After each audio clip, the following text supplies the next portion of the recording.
court has heard how a motorist flew into a rage and ploughed his car into more than 100 Liverpool fans who were celebrating their side winning the Premier League title. Paul Doyle, a former Royal Marine, is being sentenced after admitting a string of charges after he drove at crowds of supporters at the Bank Holiday Victory Parade back in May. The court was shown harrowing dashcam video from inside his vehicle, including the moment he struck a pram carrying a 6-month-old baby. Now, miraculously, no one was killed. But our North of England reporter Jonathan Brown is at Liverpool Crown Court now, and victims did give some very emotional evidence, didn't they?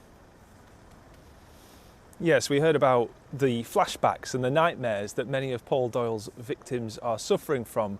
But as you say, for the first time today, we also saw some of the very harrowing dashcam footage from inside Paul Doyle's vehicle at the time of the incident. The 54-year-old, who's from the West Derby area of Liverpool, sat in the dock throughout the hearing today weeping. That footage lasted 77 seconds. During that time, he hit more than 100 people with his car in the moments after Liverpool's Premier League trophy parade in May this year. Now, that video is too distressing for police to release, but in it you can hear him swearing at pedestrians, shouting the words "move, move, move" and beeping the car's horn. You could also hear those pedestrians screaming and the thud of multiple impacts. The prosecution said that the vehicle only stopped today, at the time because of the sheer number of people who were trapped beneath it at the time, and also because of the actions of Daniel Barr. He was a Liverpool fan who jumped into the back of the vehicle when it was stationary on Water Street and stopped it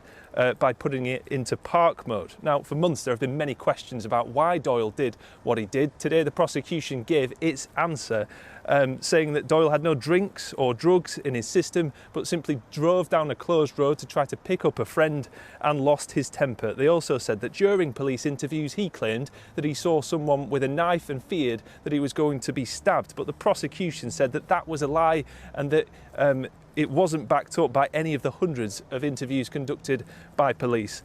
Last month, Doyle pleaded guilty to all 31 charges that he's facing. They range from dangerous driving to affray. His sentencing will continue here tomorrow morning.